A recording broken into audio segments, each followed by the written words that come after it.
हिंद दोस्तों, स्वागत है आपका एक मेरे प्यारे से नए ब्लॉग में। तो दोस्तों आज मैं आया हूँ एक अपने एक सर हैं अतुल सर, तो उनके बारे में जानकारी देने के लिए आपको आया हूँ। इस ब्लॉग में आपको उनके बारे में जानकारी दूंगा। वो धमना पाइक के निवासी हैं जो मऊरानीपुर से लगभग 5-7 किलोमीटर की दूरी पर है। और जहाँ पर अभी हम खड़े हैं, थोड़ा दिखा दो, जहाँ पर हम खड़े हैं यहाँ पर हमारे अतुल सर ने बहुत ही बड़ा भव्य कार्यक्रम करवाया था, सम्मान समारोह कराया था कि यहाँ पे मऊरानीपुर से काफ़ी लोग आए थे, यहाँ धमना पाइक के भी काफ़ी लोग आए थे और सब लोगों ने यहाँ पे बहुत ही अच्छी तरीके से, आप देख सकते हैं कितना बड़ा मैदान है, दिखाओ।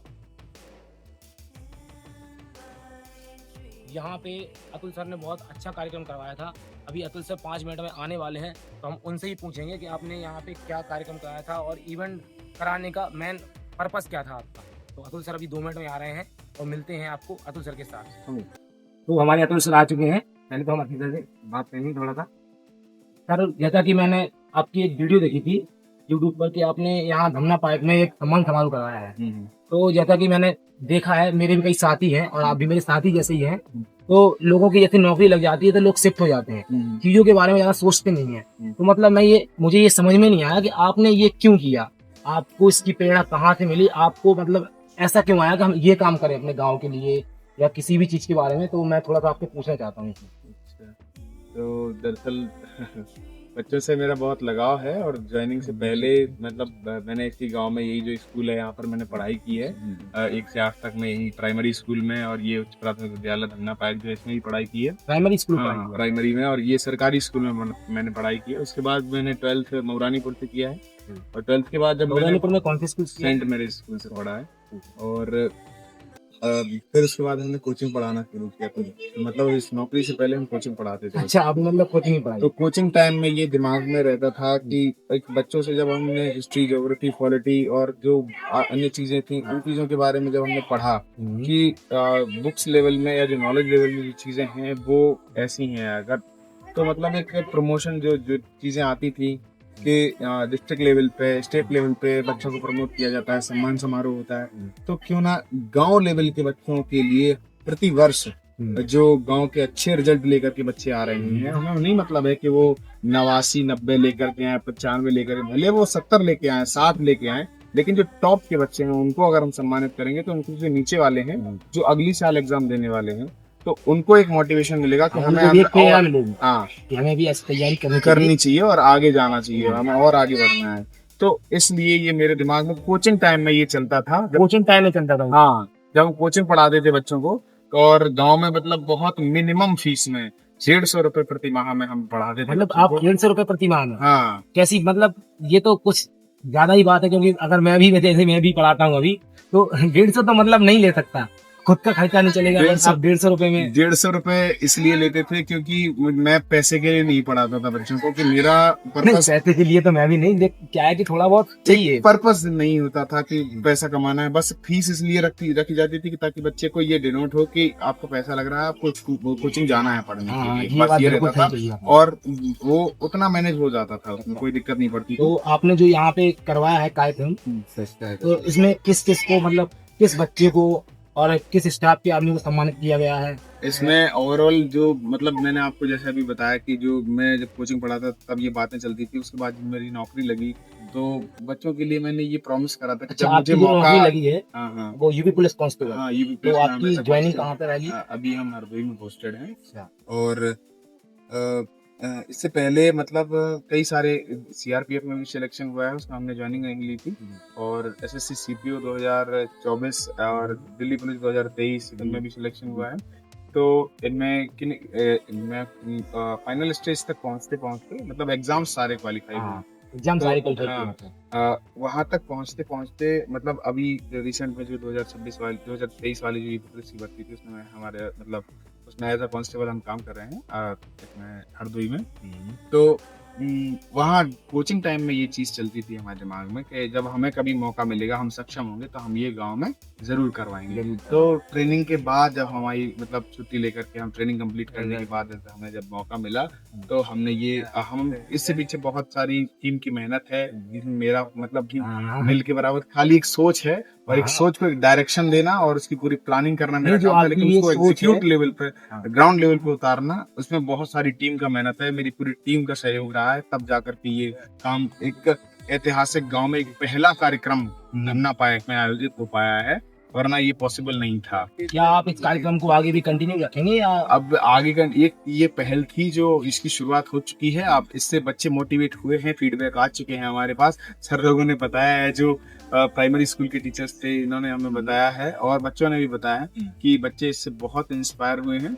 अब इससे आगे चीजें आगे की सिचुएशंस पर डिपेंड करती हैं और लोगों के ऊपर डिपेंड करती हैं कि आगे कैसा होता है। हो सकता है कि इसे और बड़े लेवल पे किया जाए और हो सकता है इसे मतलब अब आगे की सिचुएशन ये डिसाइड कर सकती है कि क्या हो। अच्छा, तो मैं आपसे एक छोटी सी बात पूछना चाहता हूँ। मेरे माइंड में एक क्वेश्चन था कि आप जैसे धन्ना पाइक के निवासी हैं, तो यहाँ से मौलालीपुर समथिंग 5-7 किलोमीटर दूर होगा। हाँ, तो आप जब सेंट में से आपने इंटर किया था कि आपने बताया, हाँ। तो आपने इंटर की और इंटर भी आपने साइंस साइड से की। हाँ, तो जैसा कि कोचिंग भी आप जाते हैं, हाँ। जाहिर सी बात है, सब कोचिंग जाते हैं पढ़ने के लिए, हाँ।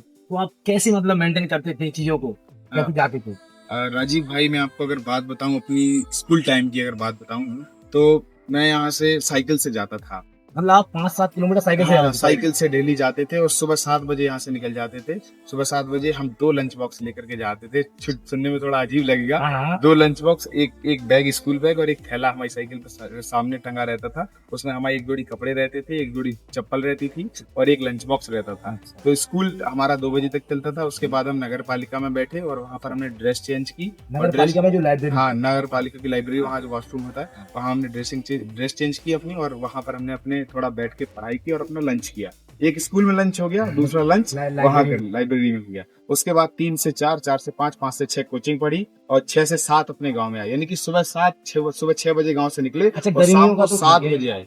गर्मियों का तो ठीक है कि गर्मियों में तो आप हैंडल कर लेते होगे, लेकिन मेन प्रॉब्लम सर्दियों में और बारिश में। पता कि मैं अभी आया रास्ते से देखते हुए, थोड़ा सड़क का भी इशू है और पेड़ भी बहुत ज्यादा लगे हुए हैं। तो मतलब बारिश में कहता आपको फील होता था आने जाने में थोड़ा बहुत तो कठिनाई? बारिश में हाँ, दिक्कतें आती थी, बहुत सारी दिक्कतें आती थी। तो मेनली फोकस ये रहता था कि जो बैग है उसको बचाया जाए, बाकी पूरे भीग जाए कोई अच्छा, जो बुक्स वगैरह है, जो बैग है जिसमें हाँ, बुक्स रखी है वो बच जाए, बुक्स है वो बच जाए, बाकी पूरा भीग जाए, कोई दिक्कत नहीं है। बाकी साइकिल से जाते थे। खूब मेहनत करी है, बहुत मेहनत की हुई है और मजा आया। उसको अगर पीछे मुड़ करके देखते हैं ना अपनी स्कूल लाइफ को, तो लगता है कि हाँ, हमने एक स्कूल टाइम में मेहनत की है और कुछ अचीव किया है। हाँ, ये भी थोड़ा लगता होगा। हाँ, लगता है बिल्कुल। तो आपने जो ये काम करवाया है, ये हमें क्या, हमारे जितने ऑडियंस हैं और जितने भी हमारे भाई हैं और जो हमारे हम उम्र भाई हैं, उन सबको बहुत ही अच्छा लगा। जैसा कि मैंने आपकी वीडियो देखी थी, तो मुझे लगा कि मुझे जाकर अपने अतुल सर से पूछना चाहिए ये चीज कि आपको मिला कहाँ से, ये सोचने का तरीका आया कहाँ से कि मैं भी ऐसा कर सकता हूँ? बिल्कुल, ये हम आपकी बात, आपके इस सोच का, आपके यहाँ तक आने का हम आपका बहुत बहुत धन्यवाद करते हैं कि आपने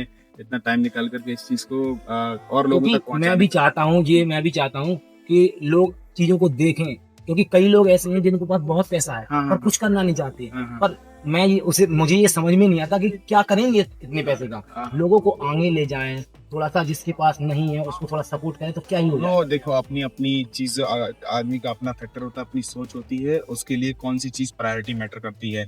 कई लोगों को अलग शेयर मार्केट में इन्वेस्ट करना अच्छा लगता है, कई लोगों को जमीन खरीदना अच्छा लगता है। तो अपनी अपनी प्रायोरिटी होती है, कौन कहाँ इन्वेस्ट करना चाहता है। ठीक है, तो हमें जो है मैक्सिमम मेरी प्रायोरिटी ये है कि ज्यादा से ज्यादा एजुकेशन में इन्वेस्ट करना चाहिए हमारी भारत सरकार को, और भारत सरकार कर भी रही, अभी और ज्यादा करने की जरूरत है और वो करेगी। एज अ गवर्नमेंट एम्प्लॉय मैं देखता हूँ बहुत सारा काम है। ये तो आपने जो ये कार्यक्रम करवाया, तो जैसा कि यहाँ पे आपने पूरा हैंडल आपने किया, तो कुछ आपने गेस्ट भी बुलाए होंगे? हाँ, इसमें हमारे मुख्य अतिथि के रूप में हमने सीओ सर को इनवाइट किया था। तो सीओ सर भी आए थे, वो थोड़ा लेट आए थे। और हमारी थाना प्रभारी लहचूराज की सरिता मिश्रा मैम हैं, मैम वो भी आई थी। और हमारे वरिष्ठ अतिथि पंडित श्री रामेश्वर पाठक जी गाँव के हैं, वो भी आए थे। और गाँव के उप प्रधान सर, बहुत सारे लोग आए थे। बहुत अच्छा कार्यक्रम रहा, सफल रहा। जिस हिसाब से उम्मीद की थी उससे भी बड़े लेवल पर पहुंच करके संपन्न हुआ। और पूरी टीम की मेहनत रही इसमें। केवल फ्रंट पे मैं रहा, पर्दे के सामने मैं हूँ, लेकिन इसकी सारी मेहनत मेरी टीम की है जो पर्दे के पीछे काम कर रही है। हाँ, ये बात जो आपने अभी कही है कि टीम की मेहनत है, ये बहुत कम लोग कहना चाहते हैं। नहीं, ये लोग नहीं। बताना नहीं चाहते कि टीम की मेहनत है। पूरी टीम लेकिन की आप मेहनत है, जो जो सामने चेहरे दिखाई दे रहे हैं, बहुत से लोग ऐसे हैं जिनकी मेहनत है, उनका चेहरा, उनका नाम तक नहीं पता है यहाँ लोगों को कि उनके पीछे क्या मेहनत रही है और इसकी प्लानिंग कब से चल रही है। जो अभी यहाँ जो सामने 10 जुलाई की डेट सबको याद होगी कि 10 जुलाई 2026 को सम्मान समारोह हुआ है, लेकिन उसके पहले कब से ये दिमाग में चल रहा है, कब से आपने ये जो काम किया बहुत बढ़िया किया। इसी का मैं सोच रहा था जिस दिन से मैंने आपकी वीडियो देखी, 10 तारीख को मैंने आपकी वीडियो देखी थी और उसके पहले भी जो आपने एक अपकमिंग में डाली थी शायद। हाँ, हाँ, हाँ, तो मैंने शेड्यूल वो भी हुआ देखी था। थी, हाँ, मैंने शेड्यूल वो भी देखी थी। तो मुझे लगा कि ये अतुल सर ने बहुत बढ़िया काम किया है हाँ। और ये काम एक बहुत ही अच्छा इंसान ये कर सकता है। मेरी तो ये सभी से रिक्वेस्ट है जो भी गांव के लोग देख रहे हैं, जो भी अपने अपने गांव के अवेयरनेस लोग हैं, आपके चैनल के माध्यम से ये सभी से रिक्वेस्ट करना चाहता हूँ कि अपने अपने गांव में जो मजबूत लोग हैं उन्हें इस कदम में आगे आना चाहिए। गांव के बच्चों की एजुकेशन में जो भी बच्चे टॉपर्स रहे हैं, हर गांव में ऐसा एक सम्मान समारोह ग्रामीण लेवल पे करवाना चाहिए और अगर हो सके तो आप जरूर करवाएं। इससे बच्चों को बहुत इंस्पिरेशन मिलती है और ये बहुत इफेक्टिव होता है। तो ये रिक्वेस्ट है आप सभी से, जरूर इसे लागू करो। आपसे मिलकर बहुत अच्छा लगा। थैंक यू, शायद इससे धन्यवाद आपका। Thank you, thank you. आपके मेरे लिए समय निकालने के लिए धन्यवाद आपका।